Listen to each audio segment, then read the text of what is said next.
What's going on, Spurs fans? So today we're looking at 5 draft prospects that ESPN says the Spurs are targeting with the 8th and 14th draft pick, which we're most likely to get.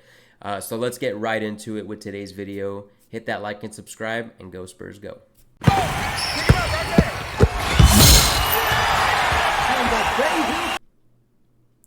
All right, guys, so obviously we have a 6% chance of getting the number 1 draft pick, but one can only hope and pray that Cooper Flagg is able to land in San Antonio.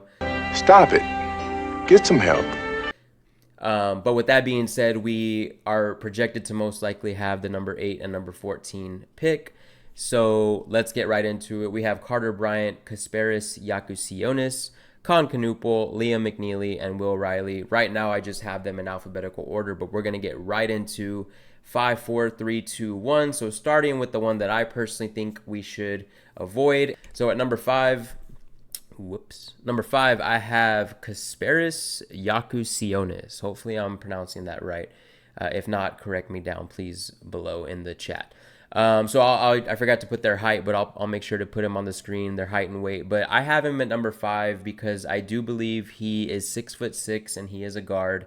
I just think that we have that type already with Steph Castle and even CP3.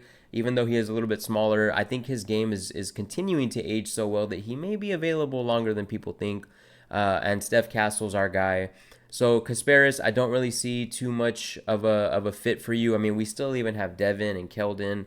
I don't think they'll be in San Antonio next year personally, but we still have a lot of guards, Julian as well. So I don't think he has as much of a role.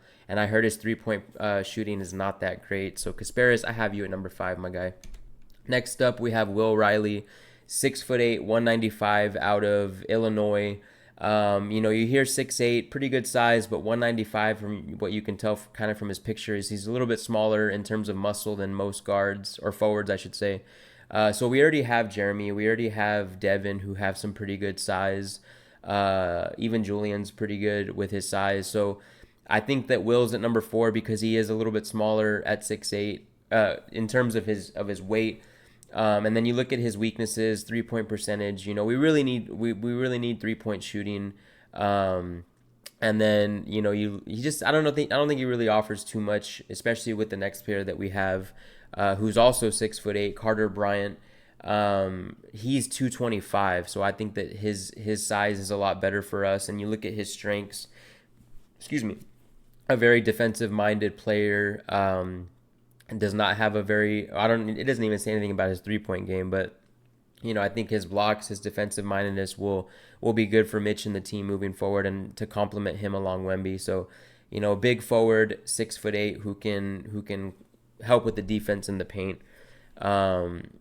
I think these are the 2 that I really do want to draft if we have number 8 and 14, and if they're still available, which I personally think that they will be at those positions. Liam McNeely, a former teammate of Steph Castle. I mean, right off the bat, you look at his weaknesses, and there are a lot, but I think his complement with Wemby is great. I think he's 6'10", if I'm not mistaken, 6'11" maybe. That ain't true. Hits his free throws. That's big in the playoffs. Whenever teams still do bring out I don't know what his would be, Hacka McNeely, but if he can hit his free throws and be clutch in that regard, then that's big for the Spurs. And then, his strength is his projected NBA 3-point percentage. Not a big strength, but if it looks like his 3-point game is developing, then I think with his size, defense can be taught, especially with the Spurs. So that would be good for us. And then number 1, I think that we should target Con Canupul. Again, Cooper Flagg is the ideal pick, but that's realistically not going to happen. So Con Canupul, a lot of strengths offensively. I think he's NBA ready. I personally think he's pretty much what Reed Shepherd should have been right off the bat. I know Reed is still young, but Con has size. Con has an offensive game. Defensively, he has some strengths, but he would need to develop in that regard. But I think he would be a great complement to the Spurs. He is a guard, but at being 6'7",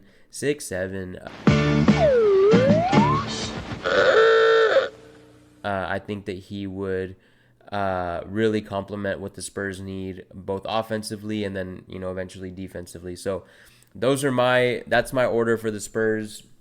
Again, Cooper Flag is the ideal scenario, or anybody in the top four. I think there's a 26% chance the Spurs get a top four pick. So, I mean, things are going to be crazy Monday night, but we really hope that we get as high of a pick as possible. But if we get the scenario that is most likely, this should be the number 8 and number 14 picks, and most of these players should be available with those. So hope you guys enjoyed this video. Of course, go Spurs go. Let me know what you guys think. Let me know what you also think about the coaching transition with Mitch Johnson being named the new coach. I saw the Pop interview, and honestly, it was pretty hard to watch just looking at I guess Pop State, but I'm grateful that he's still able to really move around and talk, especially after such a crazy medical incident. But yeah, make sure that you guys stay tuned for more content with summer coming up. We have a lot of Spurs talk to do, and we're gonna get some good things going. So hit that like and subscribe, and go Spurs go.